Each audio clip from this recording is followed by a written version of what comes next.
Hello, everyone, and thanks for joining us this hour for The World Today. I'm Amarachi Ubani. Here's what's coming up within the half hour. Presidents Xi Jinping and Vladimir Putin wrap up their diplomatic discussions in Beijing, China. 22 people are dead, dozens more still missing from recent floodings in China. Plus, more people died from suspected Ebola virus as the World Health Organization warns the virus is now a public health emergency. Let's begin The World Today. A high-stakes summit in Beijing is wrapping up as Chinese President Xi Jinping hosts President Vladimir Putin of Russia for a state banquet following hours of crucial talks. The two leaders signed more than 20 agreements covering trade, technology, and closer strategic cooperation, while also unveiling a joint declaration pushing for what they called a multipolar world order. In a strongly worded statement, both countries appeared to criticize the United States over military actions and missile defense plans, while warning against interference in global trade routes and supply chains. President Xi called for a more just global governance system as President Putin declared China-Russia ties have reached an unprecedented level. Despite the strong display of unity, the two sides stopped short of finalizing the massive power of Siberia 2 gas pipeline deal. Russia's launched major nuclear military drills in a powerful show of force with exercises involving thousands of troops, missile systems, aircraft, submarines, and warships. A video released by the Russian Defense Ministry shows Iskander-M missile launchers being moved into position ahead of test launch preparations. Moscow says the 3-day exercise is designed to place nuclear-capable units at the highest level of combat readiness, including joint nuclear training exercises with forces in Belarus. According to Russia, more than 64,000 personnel and hundreds of missile launchers and military assets are taking part. However, the exact timing and location of this footage released by the Russian Defense Ministry has not been independently verified. Tensions exploded in Britain's parliament today as UK Prime Minister Keir Starmer faced fierce backlash over a controversial sanctions policy shift involving Russian oil products. During a heated session in the House of Commons, Conservative leader Kemi Badenoch accused Starmer of effectively allowing dirty Russian oil back into the UK market, declaring, "Isn't he ashamed?" The dispute centers on the government's move to permit imports of diesel and jet fuel refined in third countries using Russian crude oil. Starmer denied weakening sanctions, insisting new restrictions remain in place, but admitted the government had issued temporary licenses to ease its transition and protect consumers. A row now adds fresh political pressure on Mr. Starmer as critics accuse his government of sending mixed signals over Russia's sanctions. We are losing 1,000 jobs a month in oil and gas. I asked him about new licenses, not about existing drilling. And then, late last night, Mr. Speaker, the government snuck out an announcement that it was removing sanctions on Russian oil. So can the Prime Minister explain why oil from Russia is acceptable, but oil from Aberdeen is not? Mr. Speaker, let me address the sanctions head-on, because we have been united across this House on these issues since the beginning of the conflict. What we announced yesterday was a strong new package of new sanctions, going well beyond existing sanctions. So it's a new package. This includes new bans on maritime services on LNG and new bans on refined oil products from Russia. This morning, Ukraine's sanction chief disagrees with what the Prime Minister's approach is. That's what Ukraine is saying. In March, when the United States eased sanctions on Russia, the Prime Minister said all partners should maintain pressure on Russia and its war chest. The Prime Minister said our sanctions remain, and there is no question about that. What's changed? I really think on an issue of this importance, which is about further sanctions on Russia in relation to Ukraine, it is really important that the position is not misrepresented. Exactly. This is a new package of sanctions. Mr. Speaker, I've heard this tone before. This is the same tone he used during the Mandelson scandal, and they were all cheering, and then it turned out that he was wrong. He says that other countries are doing this. The EU is not doing this. Let me make it clear. I know it hurts him to hear it. He is now choosing to buy dirty Russian oil. That money will be used to fund the killing of Ukrainian soldiers. Isn't he ashamed?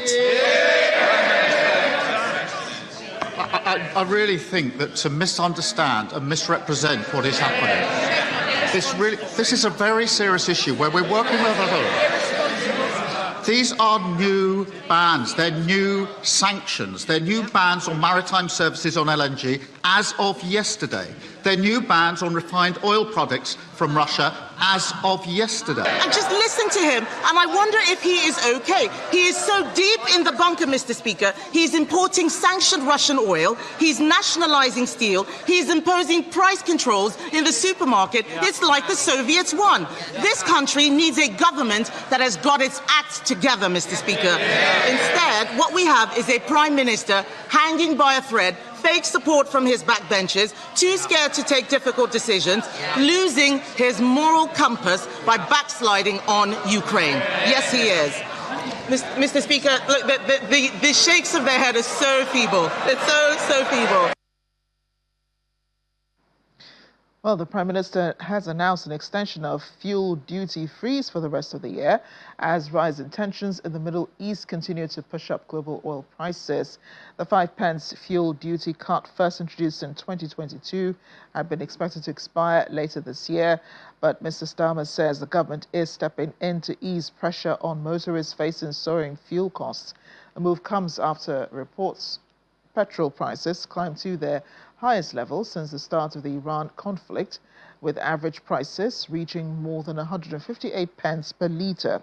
The government says the expansion is aimed at protecting households and businesses from further economic strain as global uncertainty grows. Well, Germany is facing a growing challenge from cybercrime, with authorities warning that the country remains one of the world's most important targets for digital attacks. New figures show hundreds of thousands of cases each year, with massive economic damage running into the hundreds of billions of euros. For more on this, let's cross over to Thomas Sparrow, correspondent with our partners DW in Berlin. Thomas, great to see you as always. Tell us more about these figures and what German authorities are doing to strengthen cyber security defenses in the country.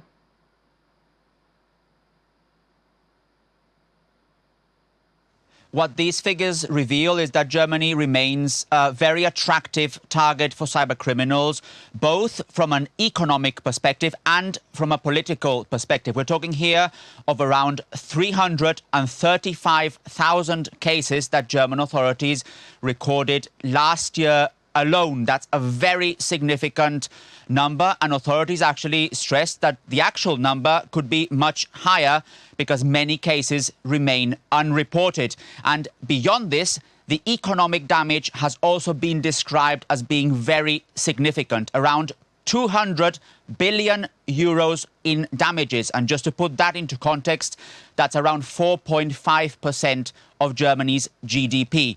What German authorities are actually doing are incrementing their legal capabilities, their technical capabilities as well, because they believe that cyber criminality is evolving very quickly. In fact, one of the trends that they believe could happen in 2026 is actually cyber criminals using quantum computing to enhance their cyber crime. So obviously, German authorities are trying to keep up with the pace as well. And something else which is particularly relevant is trying to increase international cooperation, because most of the 335,000 cases that were registered actually came from abroad, which poses a very significant challenge for German authorities when it comes to finding who was behind those cyber attacks and then obviously prosecuting them as well. Well, this is very interesting. Why is Germany such a significant target for cyber criminals compared to other countries?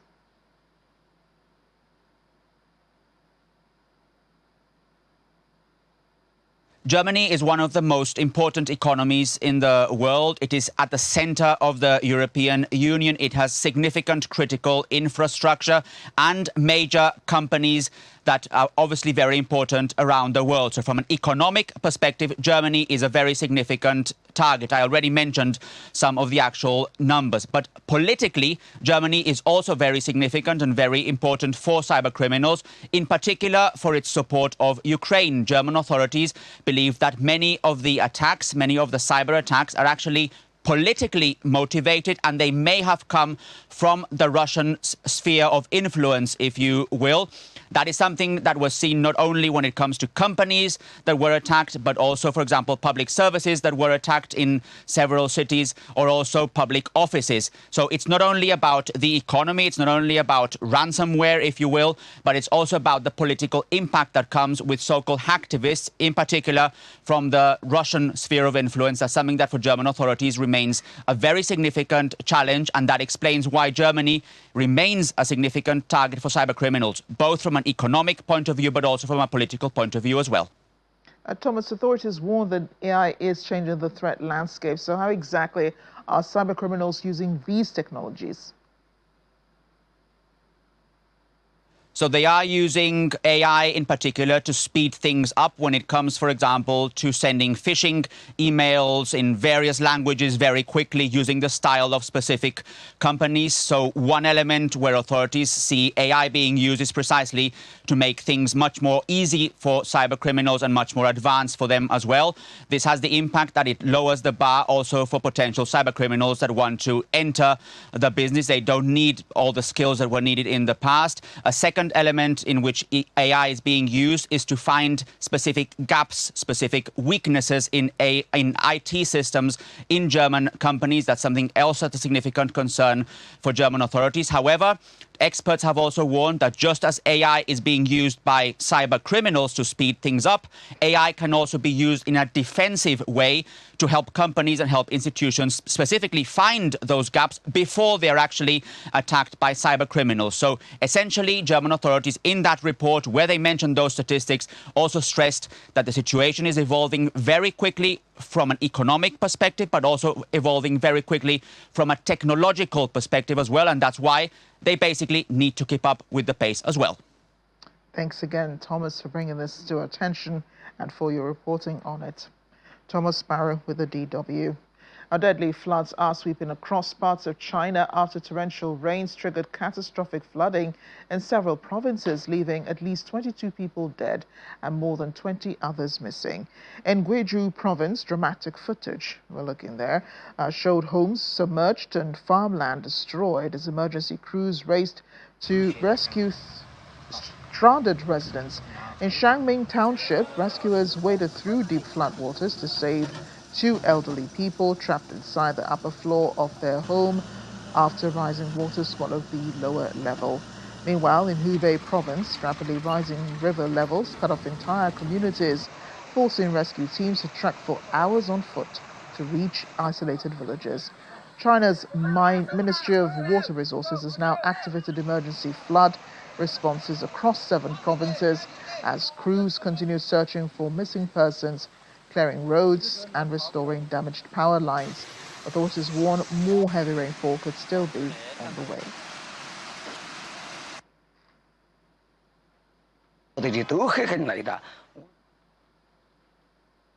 Escalating violence continues along the Israel-Lebanon border, where deadly airstrikes have reportedly killed at least 21 people in southern Lebanon, according to the country's health ministry and the local media. One of the deadliest strikes hit the town of Deir Kanun al-Nar, where a residential home was destroyed, killing 12 people, including children and women. The Israeli military has not commented on the specific strike, but as previously said, its operations are aimed at targeting the Iran-backed group Hezbollah. The latest escalation comes despite a recently extended ceasefire agreement between the two sides. Cross-border attacks continue almost daily. Israel says it is striking Hezbollah infrastructure, while Hezbollah has launched rockets and drones towards northern Israel and Israeli positions in southern Lebanon. Health officials in Lebanon report that thousands of people have been killed since the conflict began, with many of the casualties believed to be civilians. Both sides continue to exchange fire as fears grow that the fragile truce could fully collapse. We're off on a short break on the World Today. So ahead. Well, spring is already springing in South Korea. Visitors finding more places with picturesque views. One of them, this one, is Samchok Rose Park. Stay with us.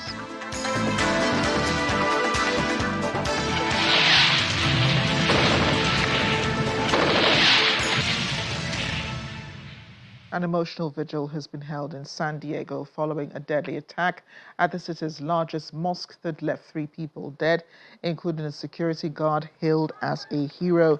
Dozens of community members gathered at Lindbergh Neighborhood Park on Tuesday evening, lighting candles, laying flowers, and embracing one another in grief and solidarity. Outside the Islamic Center of San Diego, mourners placed tributes reading, "Our hearts are with you." Among those honored was security guard Amin Abdullah, who was praised for confronting the attackers and helping trigger a lockdown that protected worshippers inside the mosque complex.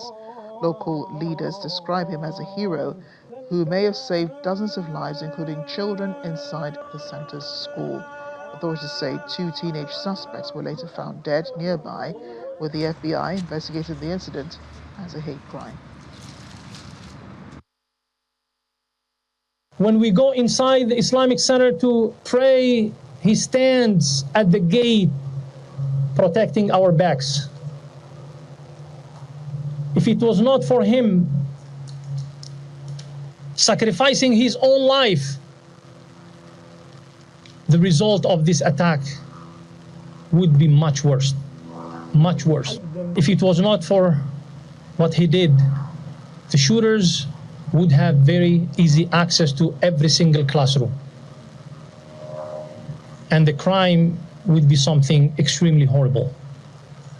We're so grateful for our martyr, Amin Abdullah. And it's going to eradicate humanity. That the image seared into every San Diegan's mind right now is not an even worse tragedy, one beyond words. It's the image of children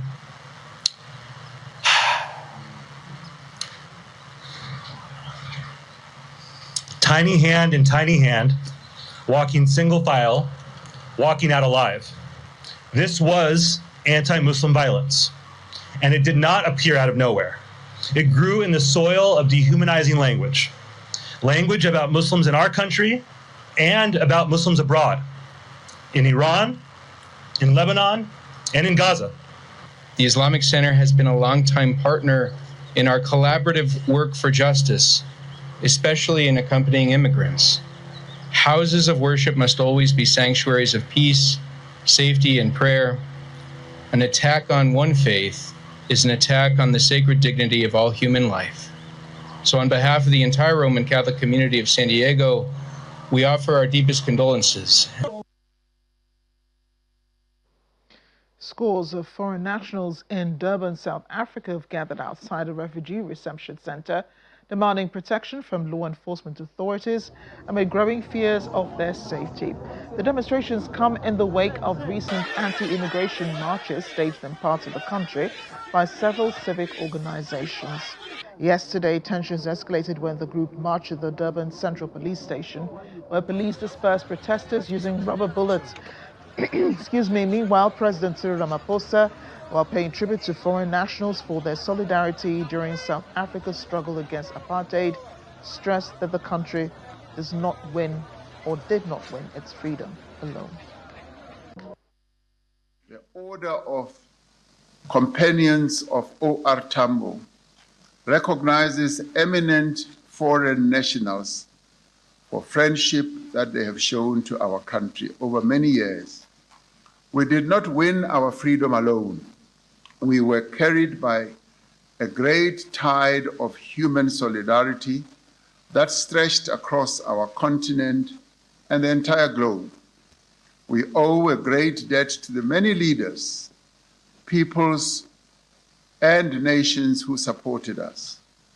By honoring them with the national orders, we reaffirm our enduring commitment to peace and friendship with all nations based on our shared values of equality and dignity. We welcome our recipients of the Order of the companions of O.R. Tambo who are with us today and the families who have also passed away, or the families of those who have passed away. On the day that the Constitution was adopted 30 years ago, I said that it is the mirror of South African society, reflecting both the history from which we have emerged and the values of human dignity, equality, and freedom we now cherish.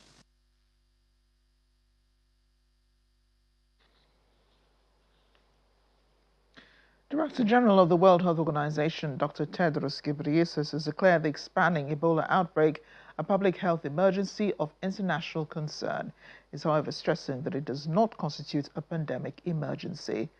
Dr. Ghebreyesus made the announcement today in Geneva, Switzerland. This form of Ebola. I determined that the situation was not a pandemic emergency, which is the new and highest classification under the amended international health regulations. After declaring the FIC, I immediately convened an emergency committee under the IHR, which met yesterday and agreed that the situation is a public health emergency of international concern, but is not a pandemic emergency.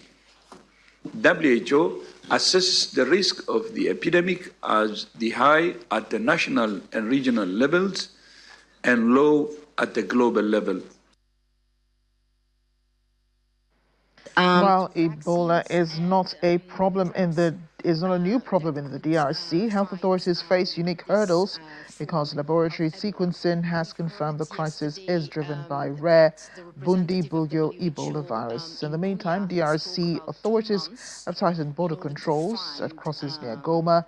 Travelers are being screened as officials move to contain possible cross-border transmission.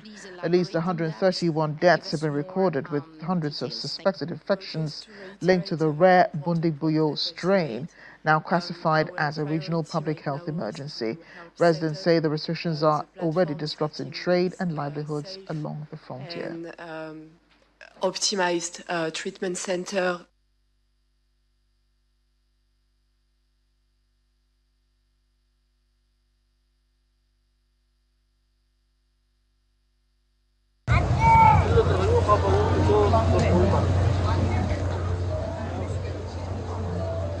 Well, just feast your eyes on the sea of colors on your screen. Let this be your few seconds of peace today. We're at the 2026 Samchok Rose Festival at the Samchok Rose Park in South Korea.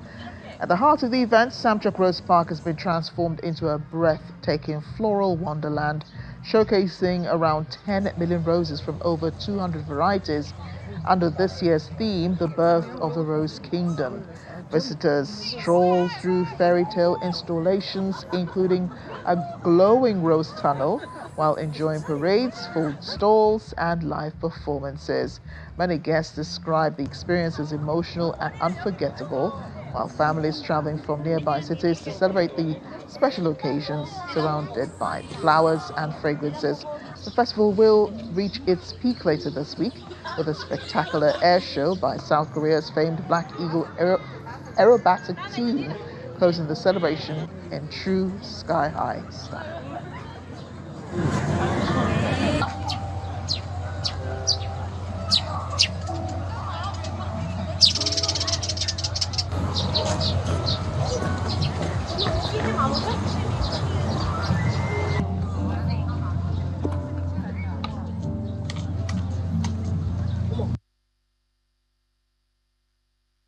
I can only imagine the Instagrammable pictures from that.